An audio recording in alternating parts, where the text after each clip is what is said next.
Hello, this is Chiak, and we are here with a new series of another long-running adventure game series of Sherlock Holmes.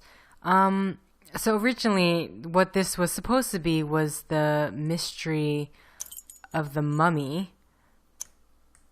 I have no idea what settings to put this at. Let's put it here for now. Subtitles, go. Was good. Back again. Okay, so originally what this was supposed to be was the case of the missing mummy. I really hope that's the name. The case of the missing mummy. But unfortunately, Fraps and the game doesn't get along. Not so much that if I try to record, the game stutters. It literally will refuse it. The game will stop. It refuses to play at all. So, which is why I'm playing instead this second game of the series, The Secret of the Silver Earring. So, let's start up a new game. Dear Mr. Holmes, please let me thank you one more time for your help in solving the case of the Turkish medallion. I'm sure that if the story could go public, the whole country would be as grateful as I am to you. As you may have surmised, I have a very urgent and confidential matter which requires your immediate assistance. You probably are aware that we are going to celebrate the birthday of a very important person, a member of the government. I can't mention their name in this letter for obvious reasons. The most famous and accomplished artists were selected and invited to perform. We are confident about their reputations. However, we have concerns about one performer in particular, a young Italian diva, Gallia, as there are certain rumours circulating about her. She has also provoked great acclaim in every European capital where she has appeared. We want to include her in this gala event, but have reservations about her reputation. She is, as fortune would have it, in London for another engagement. Sir Bromsby has invited her to perform during a reception to commemorate the return of his daughter to England. Due to reasons of politics and security, I can't attend the reception myself. Apart from yourself, I do not know anyone else I would be able to complete a mission of such importance. Together with this letter, I am sending 2 invitations, as I assumed your eminent colleague, Dr. Watson, would be accompanying you. A cab will arrive at 221B Baker Street at 8 p.m. to take you to Sherringford Hall. Even though I know that the prospect of attending a private concert given by perhaps the best voice in Europe is very attractive for a music lover like yourself, please allow nothing to distract you from this important mission. Yours sincerely, Lord Cavendish Smith. How can we refuse a mission of such importance? Appearances to the contrary, I believe that the future of the nation can depend on our presence. Are you with me? If the future of the nation depends upon our presence, Holmes, then you can count on me.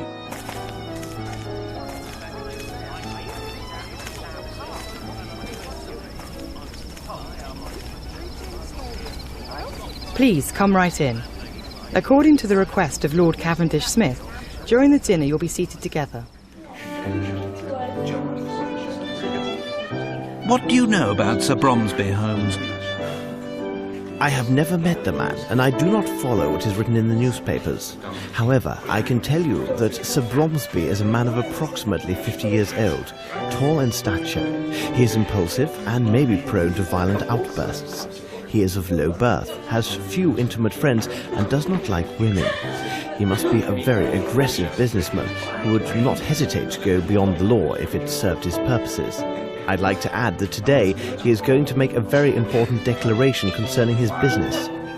And you, Watson, what have you heard about him? Well, I doubt that I would be able to give as detailed a description as you have just recited. Holmes, how can you say you do not know the man and give such an account? Watson, you know my methods. Look at the stage and the stand near the fireplace. It is obvious that they are prepared for a very tall man. I see the hostess and servants anxiously glancing in the direction of a door from which their employer must enter. Their expressions go beyond nerves and suggest fear. Only a violent and unpredictable man can cause such anguish. Now look at the guests. The men present at this party are mainly composed of military officers and rich entrepreneurs. All of them are in their 50s and are clearly business associates, so I decided that he is of their age. Furthermore, to have risen as rapidly as he has in this society, Sir Bromsby would have to be a very ruthless and intelligent businessman. The women present reveal much. Beautiful women and young girls, all neatly but rather cheaply dressed. Watson, look more carefully. There are no chaperones. No ladies would appear in public without suitable escort, I assure you. They stare at the youngest gentleman to find a convenient cavalier and cluck like chickens at the smallest idiocy. In short, a man who would invite only business associates and women of the lower classes to the birthday party of his only child must have few friends, rather poor taste in women, and little regard for his daughter. Another item of note, but not the least, observe that group of men speaking very quickly. It's a group of reporters armed with their notebooks gathered together now that the time of the address is coming. These are not the society reporters for the Times sent to cover a gala birthday party. These are the regular reporters who had come only to gain news about the future of the Bromsby Empire. I will conclude by saying that no man, except a lunatic, would accept such an arrangement of tables and furniture. Look quickly, Watson. I hear applause. Sir Bromsby is coming. Ladies and gentlemen, let me thank you all for attending this special reception. In fact, this moment is a turning point for many people.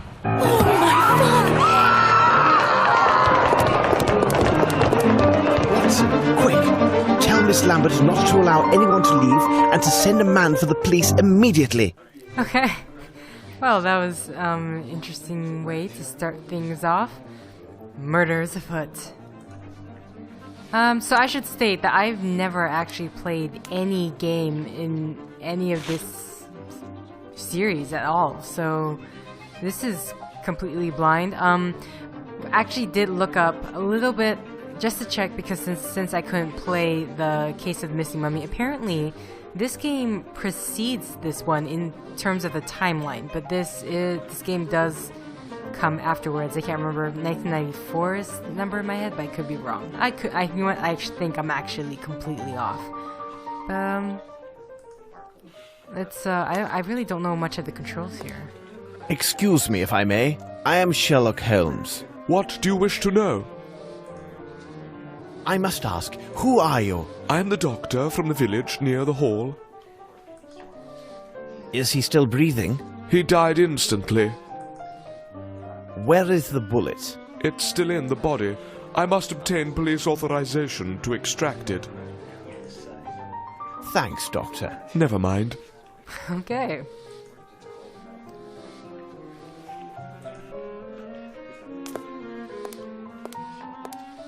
Good day. My name is Sherlock Holmes.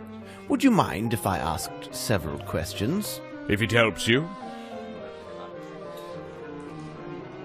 Did you notice anything peculiar at the time of the shooting? I jumped up, and then I looked in the direction of the shot. There, I saw that little flirt, Miss Bromsby. She seemed to be placing something in her handbag amid a cloud of smoke. Then she rushed to the stage. I must say, her sudden inheritance should be a fine present for her birthday. What precisely was your relationship with the victim? We were partners with the old scoundrel. Sir Bromsby. He personally invited me. He gave me every assurance there would be plenty of fresh meat, if you take my meaning. Well, there was, but some of it was quite cold. Is there something... It's cut off in the video. I don't know if maybe this video is too big or too small. What precisely was your relationship with the victim? We were partners with the old scoundrel. No. Were you an associate of the victim? Yes. He seems so much bigger when he's lying down rather than standing. Okay. Well, thank you very much. It is nothing, dear fellow. I'm curious because the way I understand... I never actually read any of the Sherlock Holmes books. I feel like, I don't know, I'm trying to think of how in the world I even know about Sherlock Holmes. There was a show called Shirley Holmes. Let me introduce myself. I am Sherlock Holmes. Oh, Mr. Holmes, the infamous detective. We are heaven blessed by your presence. I am afraid I am still in shock. Whom do I have the pleasure of addressing? Oh, I forget myself. We haven't been properly introduced. I am Herman Grimble, advisor to the late Sir Melvyn Bromsby and minority shareholder of Bromsby Enterprises. Tell us what you saw. I was behind Sir Bromsby when it all happened. I am sorry, but as such I could not see anything of interest. But I am convinced that Miss Lavinia had nothing to do with it. What sort of man was Sir Bromsby? He was a man with strong character that at times seemed excessive. He was unyielding, but he was a good man. So you knew Sir Bromsby well, then? What a sad end for such a great man. We first met in India several years ago. That would have been before the birth of Miss Lavinia. We have been business associates and friends ever since that moment. Have you any knowledge about the succession of his business interests? I believe that Sir Bromsby had drawn up his will with his attorney and friend Horace Fowlett. When it is read, we will know more about the specifics.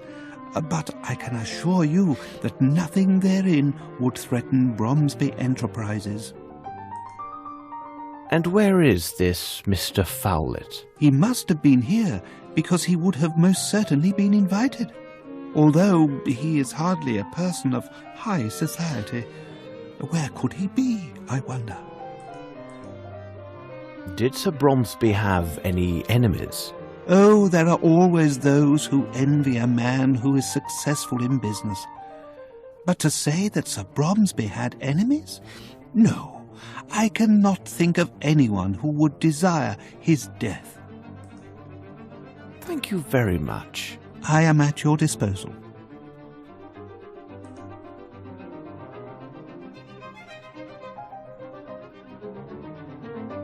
Please, sir, I have nothing to tell you. Everyone stands ready to accuse me of this foul deed. I have done nothing. I have only seen my father die before my very eyes on day of my majority. This young lady tells the truth. I can attest to her every move since she first appeared in the doorway. Beg your pardon for speaking so boldly, miss. Where were you at the moment of the shooting? I was near the bar speaking with Colonel Patterson. Everybody started applauding and turning towards the stage. I turned to look through the crowd. Did you notice anything in particular? When one of the doors opened, I did see a person hidden from the other's view.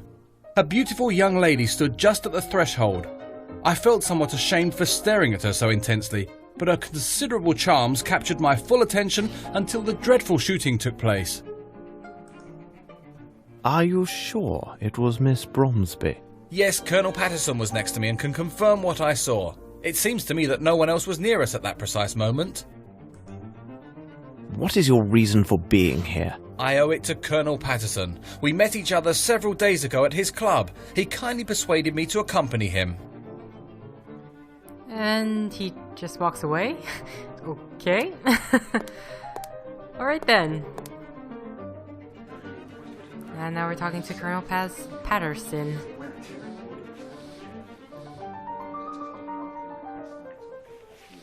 That shot was dreadful, wasn't it? It's neither the first nor probably the last I shall hear in my life.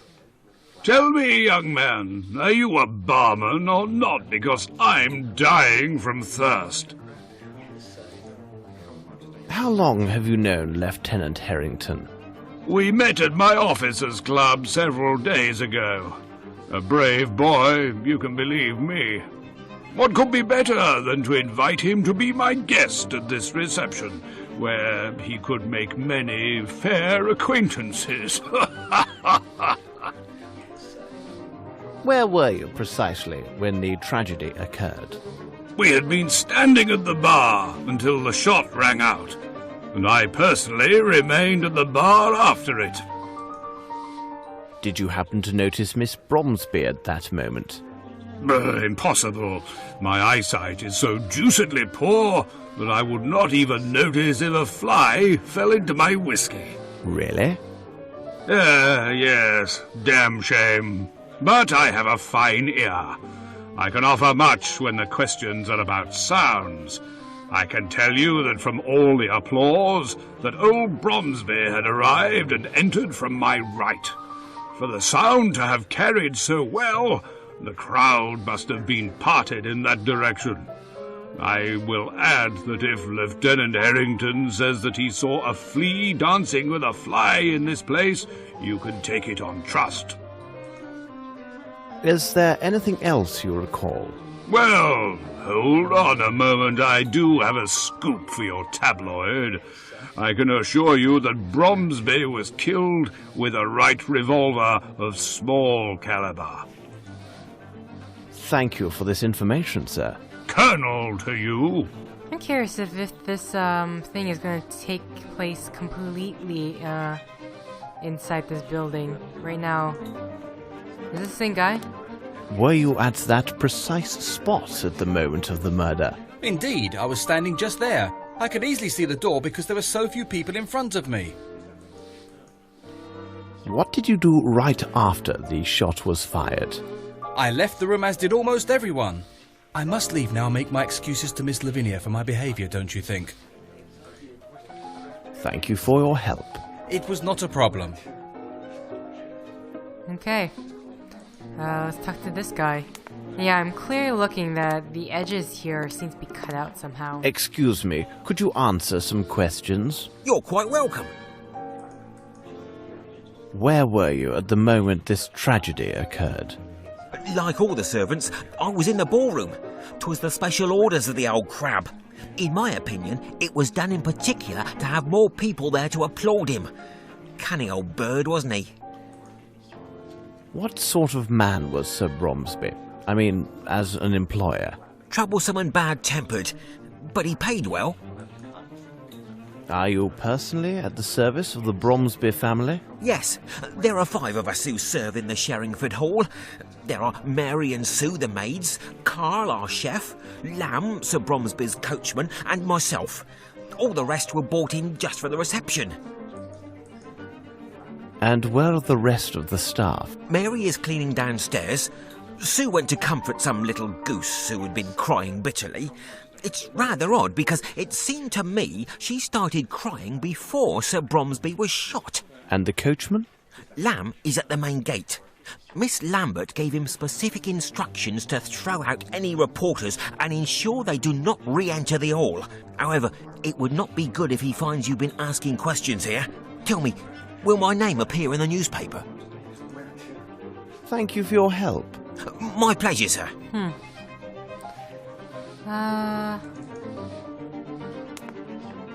Fortunately, you can't run, can you? Oh, hello, barman. I would like to ask you several questions, if you don't mind. If I can be of help, sir? What were you doing when the tragedy happened? I was serving those 2 gentlemen. As I was occupied, I saw nothing. Are you one of the household staff? No, I was sent by the Hertford agency to serve at the reception. All right, you may take your leave. Good evening, sir. That bottle likes to glitch into the table. Interesting, fair enough. But I think I'm going to end the set here, and I'm going to figure out if there is... See, I can see right now this guy's floating in midair. But yeah, I'm going to see if there is a way to... I went to that door. Or did I go through that door? Okay. Well, until next time, guys. See ya!